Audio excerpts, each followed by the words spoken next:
Hi, Sally Walker here, your hormone and slow age expert. Let's talk about insulin. So what is insulin? So insulin is an anabolic hormone. So we've all heard the word anabolic, but what does it really mean?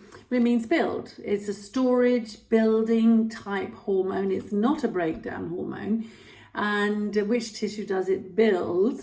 So that's going to be fat tissue.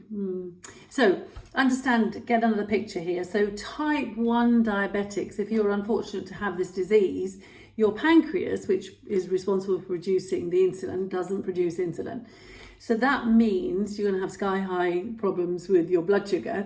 But what it also means is that you're not going to be able to store fat. I know there's lots of you out there that think that sounds absolutely amazing. It is not amazing. We do need to be able to store fat, but type 1 diabetics cannot. So they tend to be very thin with very high blood sugars. The opposite is the type 2 diabetics. Now they don't have problems with their pancreas as such because they do produce insulin, and actually they have the opposite problem. They're producing too much. So that means that they are storing more and more fat. So the fat tissue is growing, so anabolic growing, building, and that is fat tissue is going to be doing that. So it's a majorly important hormone, but it's definitely also a hormone that we need to have under control, especially related to being overweight. Okay, so as I said, it is produced in the pancreas, and it works, if you like, as a key to the cell membranes to allow glucose to get into the cells. Okay, so on all our little cells, the membrane, so the skin, if you like, around the cell, there's lots of little keyholes, and these are called receptors. And there will be receptors for all kinds of molecules. So this cell membrane is a double layer of fat, and it stops everything from getting in, or it controls everything that goes in and out of cells. So for glucose, which is a water-soluble molecule, to get into the cell, it's going to need help because you can't get water through fat. That doesn't happen, does it? So it needs help. And the help is insulin. So what insulin does, actually, it comes along to the keyhole, the receptor for insulin, and it locks on. And by locking on, it then sends a message into the cell. And in the cell, there's lots of little glucose transporters, as they're called. And these little transporters come up to the surface of the cell, so come up to the cell membrane, open a little door, and in goes your glucose. At the same time, amino acids, proteins go in as well because they're water soluble. So insulin is a really, really important hormone to get glucose and amino acids into the cells. So now you know this. So if your cell has become resistant to insulin, what it really means is that insulin locks on and calls the glucose transporters, but they don't come up and help with glucose getting into the cell.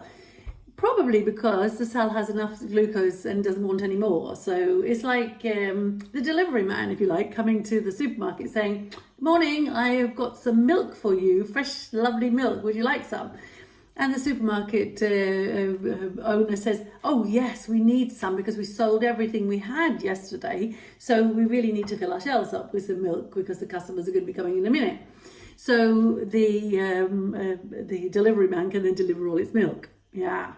So, but another day, the delivery man comes to the supermarket and says, "Hey, I've got lots of nice fresh milk." And perhaps the store owner says, "Well, we don't actually need any today because we were closed yesterday, so we haven't really sold all our milk, so we don't need anything today. Thank you very much." And then the delivery man will go away again. Very unhappy, obviously, because he hasn't got rid of all his milk. So this is the kind of thing which happens with your cells. If your cells have too much glucose, because you haven't been able to utilize it yet, then the cells are going to say to insulin, "No, thank you, we don't want any more today."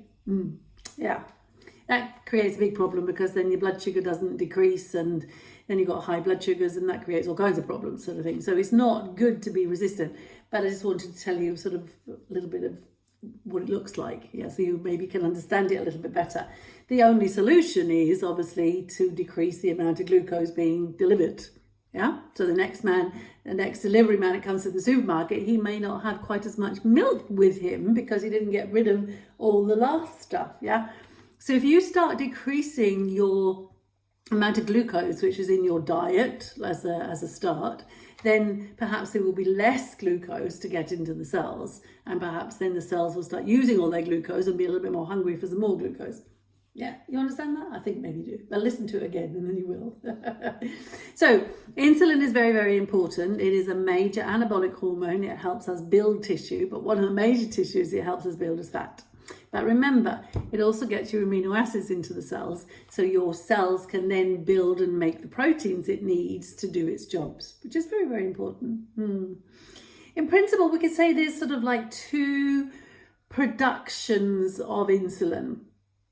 We've got something called basal insulin, and now this is produced around the clock. It is like a standard level which is always produced, and it's there to keep your resting blood sugar levels under control. Yeah?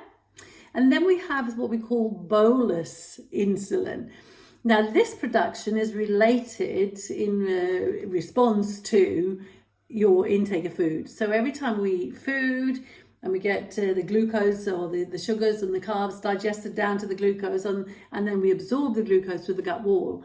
On its way up to the liver, in this very special vein called the hepatic portal vein, the amount of glucose is actually registered there, and then the pancreas starts producing insulin so it can make sure that we get rid of the glucose quickly and effectively. So that's what happens. So that's like an extra production, but we have like a standard daily production which is going on 24 hours a day called the basal insulin.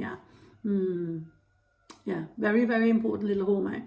Now, it is a hormone which I recommend people getting tested, and this is not sort of a test which many GPs will actually do for you, so you might end up doing a private test. And if you look down in the article about losing weight or decreasing weight, Weight Loss 101, you actually see where you can buy the private test if you'd like to do so.